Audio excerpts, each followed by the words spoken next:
شروع اللہ کے نام سے جو بڑا مہربان نہایت رحم والا ہے۔ قسم ہے صف باندھنے والوں کی پرا جما کر، پھر ڈانٹنے والوں کی جھڑک کر، پھر ذکر یعنی قرآن پڑھنے والوں کی غور کر کر کہ تمہارا معبود ایک ہی ہے، جو آسمانوں اور زمین اور جو چیزیں ان میں ہیں سب کا مالک ہے، اور سورج کے طلوع ہونے کے مقامات کا بھی مالک ہے۔ بے شک ہم ہی نے آسمان دنیا کو ستاروں کی زینت سے مزین کیا اور ہر شیطان سرکش سے اس کی حفاظت کی کہ اوپر کی مجلس کی طرف کان نہ لگا سکیں، اور ہر طرف سے ان پر انگارے پھینکے جاتے ہیں، یعنی وہاں سے نکال دینے کو، اور ان کے لیے عذاب دائمی ہے۔ ہاں، جو کوئی فرشتوں کی کسی بات کو چوری سے جھپٹ لینا چاہتا ہے تو جلتا ہوا انگارہ اس کے پیچھے لگتا ہے۔ تو ان سے پوچھو کہ ان کا بنانا مشکل ہے یا جتنی خلقت ہم نے بنائی ہے ان کا، انہیں ہم نے چپکتے گارے سے بنایا ہے۔ ہاں، تم تو تعجب کرتے ہو اور یہ تمسخر کرتے ہیں، اور جب ان کو نصیحت دی جاتی ہے تو نصیحت قبول نہیں کرتے، اور جب کوئی نشانی دیکھتے ہیں تو ٹھٹھے کرتے ہیں اور کہتے ہیں کہ یہ تو صریح جادو ہے۔ بھلا جب ہم مر گئے اور مٹی اور ہڈیاں ہو گئے تو کیا پھر اٹھائے جائیں گے؟ اور کیا ہمارے باپ دادا بھی جو پہلے ہو گزرے ہیں؟ کہہ دو کہ ہاں، اور تم ذلیل ہوگے۔ وہ تو ایک زور کی آواز ہوگی اور یہ اس وقت دیکھنے لگیں گے اور کہیں گے ہائے شامت، یہی جزا کا دن ہے۔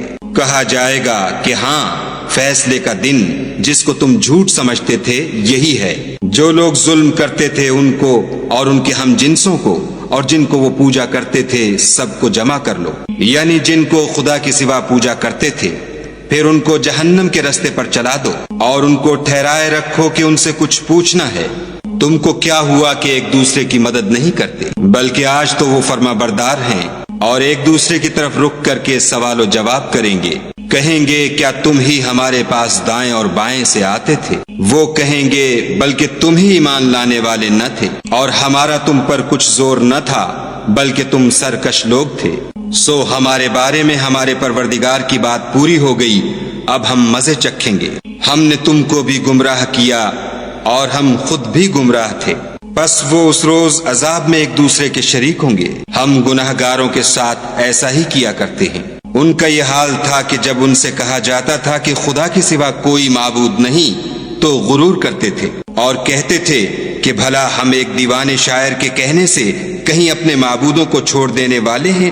نہیں، بلکہ وہ حق لے کر آئے ہیں اور پہلے پیغمبروں کو سچا کہتے ہیں۔ بے شک تم تکلیف دینے والے عذاب کا مزہ چکھنے والے ہو، اور تم کو بدلہ ویسا ہی ملے گا جیسے تم کام کرتے تھے، مگر جو خدا کے بندگان خاص ہیں یہی لوگ ہیں جن کے لیے روزی مقرر ہے، یعنی میوے، اور ان کا اعزاز کیا جائے گا۔ نعمت کے باغوں میں ایک دوسرے کے سامنے تختوں پر بیٹھے ہوں گے، شراب لطیف کے جام کا ان میں دور چل رہا ہوگا، جو رنگ کی سفید اور پینے والوں کے لیے سراسر لذت ہوگی، نہ اس سے درد سر ہو اور نہ وہ اس سے متوالے ہوں۔ اور ان کے پاس عورتیں ہوں گی جو نگاہیں نیچی رکھتی ہوں گی اور آنکھیں بڑی بڑی، گویا وہ محفوظ انڈے ہیں۔ پھر وہ ایک دوسرے کی طرف رک کر کے سوال و جواب کریں گے۔ ایک کہنے والا ان میں سے کہے گا کہ میرا ایک ہم نشین تھا جو کہتا تھا کہ بھلا تم بھی ایسی باتوں کے باور کرانے والوں میں ہو؟ بھلا جب ہم مر گئے اور مٹی اور ہڈیاں ہو گئے تو کیا ہم کو بدلہ ملے گا؟ پھر کہے گا کہ بھلا تم اسے جھانک کر دیکھنا چاہتے ہو؟ اتنے میں وہ خود جھانکے گا تو اس کو وسط دوزخ میں دیکھے گا، کہے گا کہ خدا کی قسم تو مجھے ہلاک ہی کر چکا تھا، اور اگر میرے پروردگار کی مہربانی نہ ہوتی تو میں بھی ان میں ہوتا جو عذاب میں حاضر کیے گئے ہیں۔ کیا یہ نہیں کہ ہم آئندہ کبھی مرنے کے نہیں؟ ہاں، جو پہلی بار مرنا تھا سو مر چکے، اور ہمیں عذاب بھی نہیں ہونے کا۔ بے شک یہ بڑی کامیابی ہے۔ ایسی ہی نعمتوں کے لیے عمل کرنے والوں کو عمل کرنے چاہیے۔ بھلا یہ مہمانی اچھی ہے یا تھوہر کا درخت؟ ہم نے اس کو ظالموں کے لیے عذاب بنا رکھا ہے۔ وہ ایک درخت ہے کہ جہنم کے اسفل میں اگے گا، اس کے خوشے ایسے ہوں گے جیسے شیطانوں کے سر، سو وہ اسی میں سے کھائیں گے اور اسی سے پیٹ بھریں گے۔ پھر اس کھانے کے ساتھ ان کو گرم پانی ملا کر دیا جائے گا، پھر ان کو دوزخ کی طرف لوٹایا جائے گا۔ انہوں نے اپنے باپ دادا کو گمراہ ہی پایا، سو وہ انہی کے پیچھے دوڑے چلے جاتے ہیں، اور ان سے پیشتر بہت سے پہلے لوگ بھی گمراہ ہو گئے تھے، اور ہم نے ان میں متنبع کرنے والے بھیجے، سو دیکھ لو جن کو متنبع کیا گیا تھا ان کا انجام کیسا ہوا۔ ہاں، خدا کے بندگان خاص کا انجام بہت اچھا ہوا۔ اور ہم کو نوح نے پکارا سو دیکھ لو کہ ہم دعا کو کیسے اچھے قبول کرنے والے ہیں، اور ہم نے ان کو اور ان کے گھر والوں کو بڑی مصیبت سے نجات دی، اور ان کی اولاد کو ایسا کیا کہ وہی باقی رہ گئے، اور پیچھے آنے والوں میں ان کا ذکر جمیل باقی چھوڑ دیا، یعنی تمام جہان میں کہ نوح پر سلام۔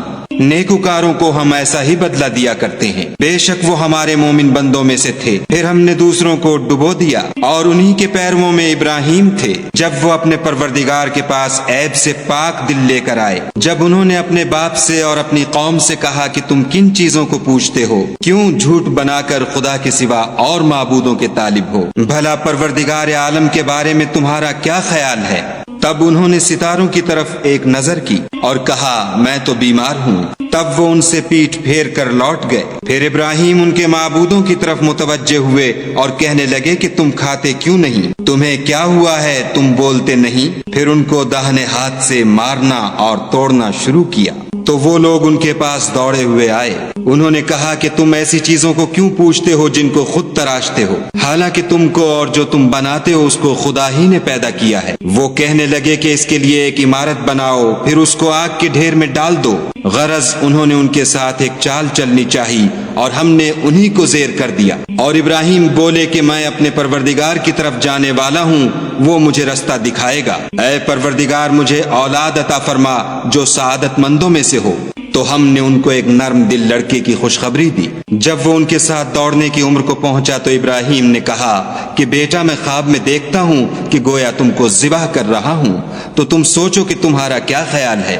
انہوں نے کہا کہ ابا جو آپ کو حکم ہوا ہے وہی کیجیے، خدا نے چاہا تو آپ مجھے صابروں میں پائیے گا۔ جب دونوں نے حکم مان لیا اور باپ نے بیٹے کو ماتھے کے بل لٹا دیا تو ہم نے ان کو پکارا کہ اے ابراہیم تم نے خواب کو سچا کر دکھایا، ہم نیکوکاروں کو ایسا ہی بدلہ دیا کرتے ہیں۔ بلا شبہ یہ صریح آزمائش تھی، اور ہم نے ایک بڑی قربانی کو ان کا فدیہ دیا، اور پیچھے آنے والوں میں ابراہیم کا ذکر خیر باقی چھوڑ دیا کہ ابراہیم پر سلام ہو۔ نیکوکاروں کو ہم ایسا ہی بدلہ دیا کرتے ہیں، بے شک وہ ہمارے مومن بندوں میں سے تھے، اور ہم نے ان کو اسحاق کی بشارت بھی دی کہ وہ نبی اور نیکوکاروں میں سے ہوں گے، اور ہم نے ان پر اور اسحاق پر برکتیں نازل کی تھیں، اور ان دونوں کی اولاد میں سے نیکوکار بھی ہیں اور اپنے آپ پر صریح ظلم کرنے والے یعنی گناہگار بھی ہیں۔ اور ہم نے موسیٰ اور ہارون پر بھی احسان کیے، اور ان کو اور ان کی قوم کو مصیبت عظیمہ سے نجات بخشی، اور ان کی مدد کی تو وہ غالب ہو گئے، اور ان دونوں کو کتاب واضح المطالب عنایت کی، اور ان کو سیدھا رستہ دکھایا، اور پیچھے آنے والوں میں ان کا ذکر خیر باقی چھوڑ دیا کہ موسیٰ اور ہارون پر سلام، بے شک ہم نیکوکاروں کو ایسا ہی بدلہ دیا کرتے ہیں۔ وہ دونوں ہمارے مومن بندوں میں سے تھے، اور الیاس بھی پیغمبروں میں سے تھے۔ جب انہوں نے اپنی قوم سے کہا کہ تم ڈرتے کیوں نہیں؟ کیا تم بال کو پکارتے اور اسے پوچھتے ہو، اور سب سے بہتر پیدا کرنے والے کو چھوڑے دیتے ہو، یعنی خدا کو جو تمہارا اور تمہارے اگلے باپ دادا کا پروردگار ہے؟ تو ان لوگوں نے ان کو جھٹلا دیا، سو وہ دوزخ میں حاضر کیے جائیں گے۔ ہاں خدا کے بندگان خاص مبتلا عذاب نہیں ہوں گے۔ اور ان کا ذکر خیر پچھلوں میں باقی چھوڑ دیا کہ الیاسین پر سلام، ہم نیک لوگوں کو ایسا ہی بدلہ دیتے ہیں، بے شک وہ ہمارے مومن بندوں میں سے تھے۔ اور لوط بھی پیغمبروں میں سے تھے، جب ہم نے ان کو اور ان کے گھر والوں کو سب کو عذاب سے نجات دی مگر ایک بڑھیا کہ پیچھے رہ جانے والوں میں تھی۔ پھر ہم نے اوروں کو ہلاک کر دیا، اور تم دن کو بھی ان کی بستیوں کے پاس سے گزرتے رہتے ہو، اور رات کو بھی، تو کیا تم عقل نہیں رکھتے؟ اور یونس بھی پیغمبروں میں سے تھے، جب بھاگ کر بھری ہوئی کشتی میں پہنچے، اس وقت قرا ڈالا تو انہوں نے زک اٹھائی، پھر مچھلی نے ان کو نگل لیا، اور وہ قابل ملامت کام کرنے والے تھے۔ پھر اگر وہ خدا کی پاکی بیان نہ کرتے تو اس روز تک کہ لوگ دوبارہ زندہ کیے جائیں گے اسی کے پیٹ میں رہتے۔ پھر ہم نے ان کو جبکہ وہ بیمار تھے فراخ میدان میں ڈال دیا، اور ان پر کدو کا درخت اگایا، اور ان کو لاکھ یا اس سے زیادہ لوگوں کی طرف پیغمبر بنا کر بھیجا، تو وہ ایمان لے آئے، سو ہم بھی ان کو دنیا میں ایک وقت مقرر تک فائدے دیتے رہے۔ ان سے پوچھو تو کہ بھلا تمہارے پروردگار کے لیے تو بیٹیاں اور ان کے لیے بیٹے، یا ہم نے فرشتوں کو عورتیں بنایا اور وہ اس وقت موجود تھے؟ دیکھو یہ اپنی جھوٹ بنائی ہوئی بات کہتے ہیں کہ خدا کی اولاد ہے، کچھ شک نہیں کہ یہ جھوٹے ہیں۔ کیا اس نے بیٹوں کی نسبت بیٹیوں کو پسند کیا ہے؟ تم کیسے لوگ ہو، کس طرح کا فیصلہ کرتے ہو؟ بھلا تم غور کیوں نہیں کرتے؟ یا تمہارے پاس کوئی صریح دلیل ہے؟ اگر تم سچے ہو تو اپنی کتاب پیش کرو۔ اور انہوں نے خدا میں اور جنوں میں رشتہ مقرر کیا، حالانکہ جنات جانتے ہیں کہ وہ خدا کے سامنے حاضر کیے جائیں گے۔ یہ جو کچھ بیان کرتے ہیں خدا اس سے پاک ہے، مگر خدا کے بندگان خالص مبتلا عذاب نہیں ہوں گے۔ سو تم اور جن کو تم پوجتے ہو خدا کے خلاف بہکا نہیں سکتے مگر اس کو جو جہنم میں جانے والا ہے۔ اور فرشتے کہتے ہیں کہ ہم میں سے ہر ایک کا ایک مقام مقرر ہے، اور ہم صف باندھے رہتے ہیں اور خدا پاک ذات کا ذکر کرتے رہتے ہیں۔ اور یہ لوگ کہا کرتے تھے کہ اگر ہمارے پاس اگلوں کی کوئی نصیحت کی کتاب ہوتی تو ہم خدا کے خالص بندے ہوتے، لیکن اب اس سے کفر کرتے ہیں، سو ان قریب ان کو اس کا نتیجہ معلوم ہو جائے گا۔ اور اپنے پیغام پہنچانے والے بندوں سے ہمارا وعدہ ہو چکا ہے کہ وہی مظفر و منصور ہیں، اور ہمارا لشکر غالب رہے گا۔ تو ایک وقت تک ان سے اعراض کیے رہو اور انہیں دیکھتے رہو، یہ بھی ان قریب کفر کا انجام دیکھ لیں گے۔ کیا یہ ہمارے عذاب کے لیے جلدی کر رہے ہیں؟ مگر جب وہ ان کے میدان میں آ اترے گا تو جن کو ڈر سنایا گیا تھا ان کے لیے برا دن ہوگا۔ اور ایک وقت تک ان سے منہ پھیرے رہو اور دیکھتے رہو، یہ بھی ان قریب نتیجہ دیکھ لیں گے۔ یہ جو کچھ بیان کرتے ہیں تمہارا پروردگار جو صاحب عزت ہے اس سے پاک ہے، اور پیغمبروں پر سلام۔ سب طرح کی تعریف خدائے رب العالمین کو سزاوار ہے۔